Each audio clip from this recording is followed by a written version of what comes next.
नमस्कार दोस्तों, कैसे हैं आप लोग। उम्मीद करता हूं अच्छे और बहुत खुश होंगे। दोस्तों आज हम बात करने के लिए आए हैं कंस्ट्रक्शन कॉस्ट के बारे में। बड़ी इंपॉर्टेंट वीडियो है। अगर आप अपना घर बनाने वाले हो या बनाने की सोच रहे हो, आने वाले फ्यूचर में सोच रहे हो कभी मैं अपना घर बनाऊंगा, दोस्तों ऐसे में ये वीडियो आपको पूरी देखनी बहुत ज़्यादा जरूरी है। क्यों जरूरी है? क्योंकि दोस्तों अगर आप अपना घर बनाने वाले हो तो ऐसे में कंस्ट्रक्शन कॉस्ट बहुत मैटर करता है। आप बहुत बार क्या होता है कि अपना घर हम बनाने वाले हैं या बना रहे हैं तो वहां पे बनाते बनाते एक टाइम पे ऐसा होता है हमें पैसों की दिक्कत हो जाती है। क्यों हो जाती है? क्योंकि दोस्तों अक्सर देखा गया है कंस्ट्रक्शन साइट पे पैसों की वेस्टेज या मटेरियल वेस्टेज या इस तरह की वेस्टेज बहुत ज्यादा होती है। सही तरीके से काम नहीं होता है। तो क्या क्या कारण होते हैं, किन बातों को ध्यान रख करके अपना घर कम में आप खर्चे का कंट्रोल कर सकते हो, वो फटाफट देख लेते हैं दोस्तों इस वीडियो में। सबसे पहली बात, सबसे पहला टॉपिक दोस्तों ये हो जाता है हमारा कॉन्ट्रैक्टर। आप जो भी कॉन्ट्रैक्टर हायर कर रहे हैं, बहुत बार क्या होता है हम अपना घर बना रहे हैं तो यहाँ नॉर्मली हमारे रिलेटिव्स ने जिससे घर बनाया था, हमारे आस पड़ोस में जिससे घर बनवाया था, जिस ठेकेदार ने घर बनाया था, उसको हम पूछते हैं, उससे बात करते हैं, उससे काम करवा लेते हैं। तो दोस्तों ऐसे में आपको सबसे पहले क्या है कि उस ठेकेदार के बारे में पता करना है कि वो काम जो है कितने टाइम में आपका कंप्लीट कर देता है, और जो टाइम लेता है उसी टाइम में कर देता है या फिर एक्स्ट्रा टाइम लेता है। अगर वो एक्स्ट्रा टाइम लेता है तो दोस्तों आपको ये देखना जरूरी है कि वो कितना टाइम लेता है। क्योंकि दोस्तों अगर किसी भी काम का, किसी भी मान लीजिए अपना घर बना रहे हो, अगर वो जितनी जल्दी काम निपटेगा तो उतना ही खर्चा आपका कम हो जाएगा, उतना ही लेबर कॉस्ट आपकी कम हो जाएगी। अगर लंबा खिंचता है काम मगर तो दोस्तों ऐसे में आपका लेबर कॉस्ट भी बढ़ जाएगी और घर बनाने का खर्चा भी बढ़ जाएगा। अब दोस्तों हमारा घर जो है कितने टाइम में बन जाना चाहिए? तो दोस्तों हमारा घर जो है नॉर्मली 6 से 8 महीने के अंदर बन के तैयार हो जाना चाहिए।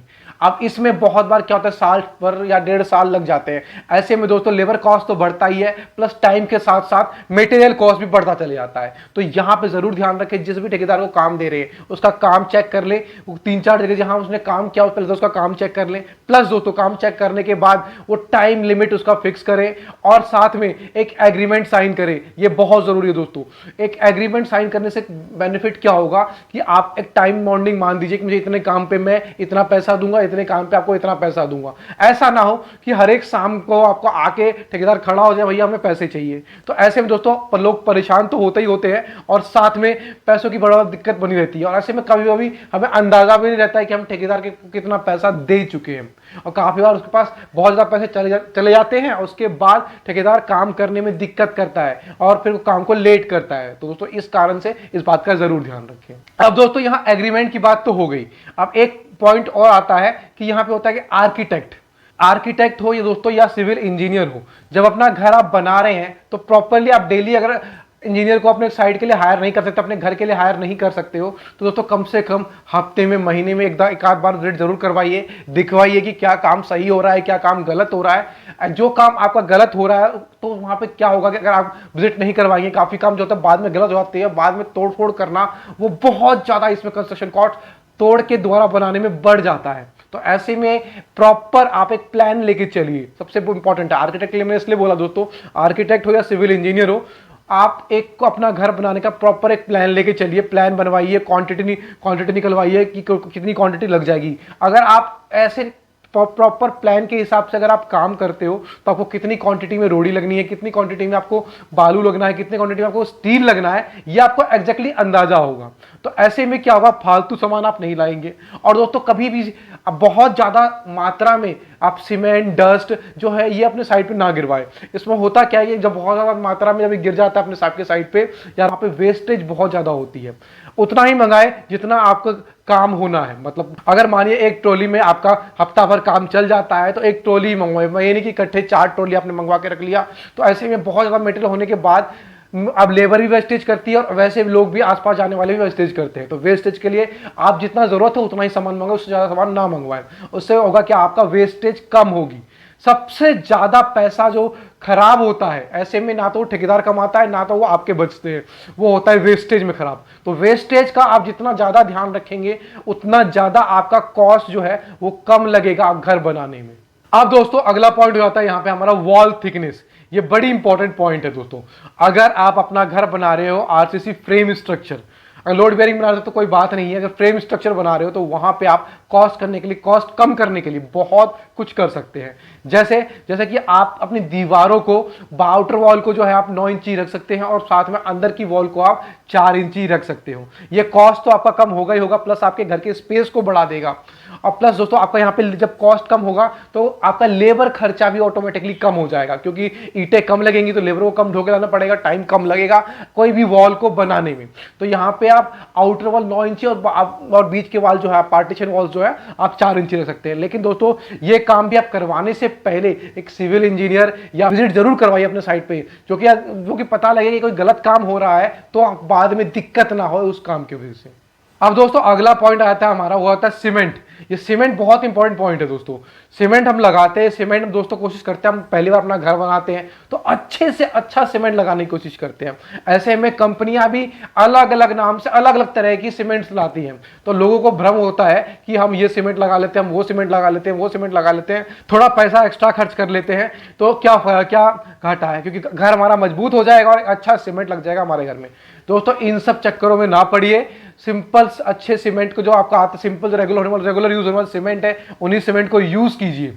तो ऐसे में आपको क्या होगा, खर्चा भी बचेगा, प्लस दोस्तों एक्स्ट्रा जो आप किसी सीमेंट की बोरी पे 30-40 रुपए एक्स्ट्रा देने से बेटर है सिंपल सीमेंट की बोरियों को यूज कीजिए। होता क्या है कि आप देखते होंगे कंपनी अलग अलग नाम से अलग अलग उसके सीमेंट निकालती है, क्योंकि ये आपका वाटर प्रूफ है, ये आपका ये प्रूफ है, ये आपका वो प्रूफ है, इसमें आपका सरिया नहीं खराब होगा। तो ऐसे ऐसे सीमेंट निकालती है और लोगों को भ्रम हो जाता है और लोग क्या करते हैं कि एक अच्छे से अच्छा सीमेंट के चक्कर में एक्स्ट्रा पैसा खर्च कर बैठते हैं और जो कि इसका कोई बेनिफिट नहीं होता है आगे चल के। इससे बेटर है दोस्तों कि आप एक नॉर्मल सीमेंट यूज कीजिए। अगर ऐसा ही होता तो एक बड़े बड़े कंस्ट्रक्शन में, बड़े बड़े बिल्डिंग्स में ऐसे अलग अलग सीमेंट्स क्यों नहीं यूज होते हैं। तो जनरली जो होता है दोस्तों वो 2 ही तरह के सीमेंट जो होते हैं वो साइड पे यूज होते हैं, जैसे ओपीसी होता है और पीपीसी होता है।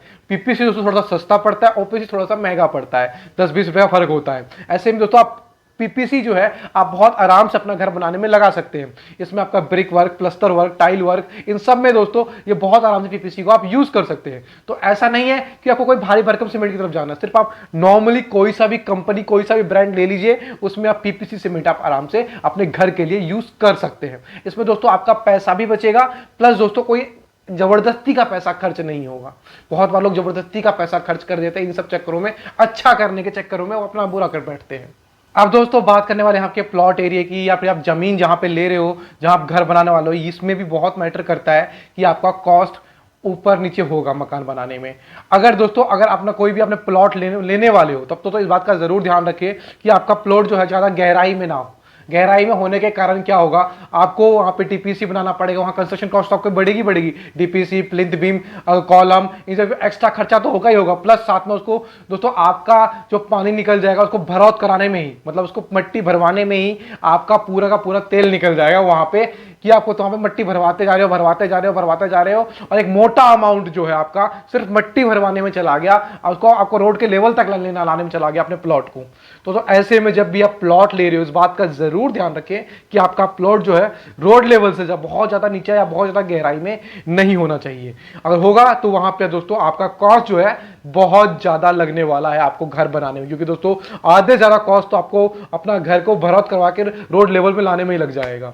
अब दोस्तों दूसरा पॉइंट ये हो जाता है कि अपने प्लॉट जो है वो जो ले लिया, लेकिन दोस्तों वो आपका प्लॉट जो आड़ा तिरछा बहुत अलग से डिफरेंट से शेप का आपका प्लॉट है, तो ऐसे में भी कंस्ट्रक्शन कॉस्ट बढ़ जाती है। नॉर्मली जो है आपका प्लॉट अगर स्क्वायर रेक्टेंगल शेप में होता है तो वहां पर दोस्तों कंस्ट्रक्शन कॉस्ट जो है ज्यादा नहीं बढ़ती है, नॉर्मल कंस्ट्रक्शन कॉस्ट रहती है। लेकिन दोस्तों अगर जहां पर स्क्वायर रेक्टेंगल के अलावा आड़ा तिरछा प्लॉट होता है तो वहां पे बहुत ज्यादा कंस्ट्रक्शन कॉस्ट बढ़ जाती है। वहां पे दोस्तों कंस्ट्रक्शन करना बहुत मुश्किल काम हो जाता है, काफी बार दोस्तों काफी डिफिकल्टी आती है, जिस कारण से कॉन्ट्रैक्टर जो है बहुत ज्यादा रेट मांगता है आपके घर बनाने का। तो इस बात का जरूर ध्यान रखें कि जब भी आप अपना घर बना रहे हो तो सही जगह पे सही शेप एंड साइज होना बहुत ज्यादा जरूरी है। अब दोस्तों एक पॉइंट आता है यहाँ पे एलिवेशन। होता क्या है दोस्तों कि हम अपने घर की सुंदरता बहुत ज्यादा अच्छी करने के चक्कर में अपना ही बेकार कर बैठते हैं। क्या बेकार कर बैठते हैं, अब होता क्या है कि इसमें अच्छे से अच्छा एलिवेशन चक्कर में, अच्छे से अच्छा एलिवेशन बनवाने के चक्कर में वहाँ बहुत एक्स्ट्रा मटेरियल खर्च कर देते हैं, बहुत ज़्यादा पैसा खर्च कर देते हैं, और जिस कारण से बाद में फिनिशिंग में प्रॉब्लम आती है। आपको होता क्या है कि फिर पास फिनिशिंग के लिए पैसे नहीं बचते हैं। तो ऐसे में आप अपने घर का एलिवेशन मतलब फ्रंट लुक जो है वो जितना सिंपल रखना चाहें उतना सिंपल रखें दोस्तों, ज़्यादा उसमें घिच-पिच ना करें दोस्तों। सिंपल रखेंगे उतनी ज़्यादा खूबसूरत लगेगा आपका मकान, उतना बहुत बेहतरीन लगेगा आपका मकान। प्लस दोस्तों आपके घर बनाने में जो खर्चा है वो भी कम हो जाएगा। अब दोस्तों बात कर लेते हैं हम ब्रिक्स की। अब ईंटें तो यूज होती ही है घर में, तो दोस्तों ईंटें यहाँ पे आजकल के टाइम पे कई प्रकार के आने लगी है। ब्रिक्स बहुत सारे प्रकार के आने लगे हैं, जिसमें कि आपका फ्लाई एश ब्रिक हो गया, जिसमें रेड ब्रिक हो गया, अब एएसी ब्रिक एएसी ब्लॉक हो गए। तो इस तरह के बहुत सारे ब्रिक्स ब्लॉक्स आने लगे हैं। तो आपको अपने घर में कौन सा लगाना चाहिए। अब दोस्तों सबके रेट अलग अलग है। रेड ब्रिक का रेट दोस्तों कितना ज्यादा हाई हो चुका है तो आपको पता ही होगा। ऐसे में दोस्तों अगर आपके घर का फ्रेम स्ट्रक्चर है तो यहाँ पे कोई सा भी ब्रिक आप यूज कर सकते हो। और खासकर यहाँ पे अगर आप रेड ब्रिक के अलावा अगर फ्लाई एश ब्रिक यूज करते हो तो भी दोस्तों कोई दिक्कत नहीं है। और दोस्तों अगर आप ग्राउंड फ्लोर के बाद अगर ऊपर और कंस्ट्रक्शन कर रहे हो तो दोस्तों ऐसे में वहां पे आप ब्लॉक भी यूज कर सकते हो। मैं ब्लॉक को घर के अंदर और आपका साथ में फर्स्ट फ्लोर पे कहूंगा कि आप ब्लॉक यूज कर सकते हो। ब्लॉक दोस्तों एक तो लाइट वेट होते हैं, इसमें लेबर खर्चा आपका घट जाता है। एक तो ये बड़े साइज होने के कारण बहुत जल्दी कंस्ट्रक्शन हो जाता है और टाइम भी आपका बचत करता है। तो इस कारण से दोस्तों आप ब्लॉक की तरफ भी जा सकते हैं और फ्लाई एश ब्रिक की तरफ जा सकते हैं। फ्लाई एश ब्रिक भी दोस्तों काफी सस्ते पड़ते हैं और साथ में दोस्तों एक अच्छा स्ट्रेंथ भी देते हैं। और साथ में दोस्तों होता क्या है, ये अगर आप ब्लॉक यूज करते हो तो वहां पे आपका बहुत अच्छी फिनिशिंग आती है आपके वॉल की। तो वहां पे आपका प्लस्तर में भी खर्चा घट जाता है। प्लस्तर में भी बहुत ज्यादा मोटी परत जो है नहीं देनी पड़ती है प्लस्तर की। तो दोस्तों ऐसे आप यहाँ पे कंस्ट्रक्शन कॉस्ट जो है बचा सकते हो इन सब चीजों से। और दोस्तों छोटे छोटे पॉइंट्स और हो जाते हैं। आप जब भी स्टील लेते हो, जब सरिया यूज करने वाले हो अपने घर में, तो वहां पे कौन सा स्टील यूज कर रहे हो। यहाँ प्राइमरी सेकेंडरी बहुत सारे प्रकार के स्टील आते हैं, तो वहां स्टील कौन सा यूज कर रहे हो, तो प्रॉपर आईएसआई मार्क होना चाहिए। इसमें आप दोस्तों आपका कंस्ट्रक्शन कॉस्ट तो बचेगा ही बचेगा, प्लस आप क्वालिटी चेक कर पा रहे हो, क्वालिटी चेक करके सही तरह का स्टील अपने घर में यूज कर रहे हो। ये बहुत इंपॉर्टेंट है। इसमें भी कॉस्ट का जो स्टील लेने के टाइम पे 2-4 जगह से चेक कर लीजिए दोस्तों, क्योंकि काफी बार क्या होता है हम स्टील लेने में, सरिया लेने में भी ठग जाते हैं कि वहां पे लोग हमें ठग लेते हैं। वो इसलिए ठग लेते हैं कि हमें पता ही नहीं होता एक्चुअल रेट क्या है स्टील का। तो दोस्तों इस बात का भी जरूर ध्यान रखें कि कौन सा स्टील ले रहे हो, सेकेंडरी ले रहे हो तो आप प्रॉपर आईएसआई मार्क और इन सब चीजों से जो भी कितने एमएम का है क्या है ये सबका जरूर ध्यान रखें। प्लस वजन में तो आपको बता के दे रहा है वो 50 किलो का है, मगर वो आपको 45 किलो या 40 किलो ही सरिया दे रहा है। तो ये सब बातों का जरूर ध्यान रखें। साथ में दोस्तों फ्लोरिंग में आप यहाँ पे मार्बल, यहाँ पे ग्रेनाइट, यहाँ पे टाइल्स, ऐसे बहुत सारे ऑप्शन आ जाते हैं। मगर यहाँ पे आपको सस्ता, जैसे कि आपको पता ही है कि टाइल सबसे सस्ता पड़ता है तो ऐसे में अगर आपके पास बजट बहुत ज्यादा नहीं है तो ऐसे में आप टाइल भी बहुत अच्छे से टाइल आते हैं, टाइल लगा करके भी अपने घर को, अपने फर्श की खूबसूरती को बहुत अच्छा चार चांद लगा सकते हैं। बहुत बार क्या होता है हम टाइल्स हो या फिर हम ग्रेनाइट हो या फिर हम मार्बल हो, ये सब ना जब हमें घर में लगाना होता है तो वहां पे हम ना क्वांटिटी से बहुत ज्यादा ले आते हैं और ऐसे में क्या होता है कि वो रिटर्न नहीं होते हैं। और रिटर्न नहीं होने के बाद क्या होता है कि वो वेस्ट में चला जाता है और वही वेस्ट में जाने के कारण हमारा खर्चा बढ़ जाता है। तो इस बात का जरूर ध्यान रखें कि आप जब भी अपना सामान लें, जब भी टाइल लें, क्वांटिटी पहले निकाल लें और उसी क्वांटिटी के आसपास थोड़ा बहुत ऊपर नीचे लें। ऐसा नहीं कि बहुत ज्यादा क्वांटिटी में फालतू ले आए। अब प्लस दोस्तों जब भी अपने घर के लिए कोई भी सामान मंगवा रहे हो, घर बना रहे हो, जिस टाइम पे जो भी कंस्ट्रक्शन से रिलेटेड सामान मंगवा रहे हो, चाहे वो आपका रेती हो, चाहे बदरपुर हो, चाहे ईंट हो, तो ऐसे तो कोशिश कीजिए कि लोकल शॉप से मंगवाएं। ऐसा नहीं हो कि आपका कोई सामान का रेट कम तो पड़ रहा है मगर आपको 10 किलोमीटर 40 किलोमीटर दूर से लाना पड़ रहा है। ऐसे में दोस्तों आपको ट्रांसपोर्टेशन चार्ज जो है वो बहुत ज्यादा बढ़ जाएगा और साथ में आपका कंस्ट्रक्शन कॉस्ट भी दोस्तों बहुत ज्यादा बढ़ जाएगा। तो दोस्तों इन सब बातों का ध्यान रख करके अपने कंस्ट्रक्शन कॉस्ट तो आप घटा ही सकते हो, प्लस साथ में अपने घर में बनाने में पैसा बचा सकते हो और प्लस दोस्तों उन पैसों को अच्छी चीजों में, अच्छी घर को खूबसूरत करने में, लगाने में लगा सकते हो।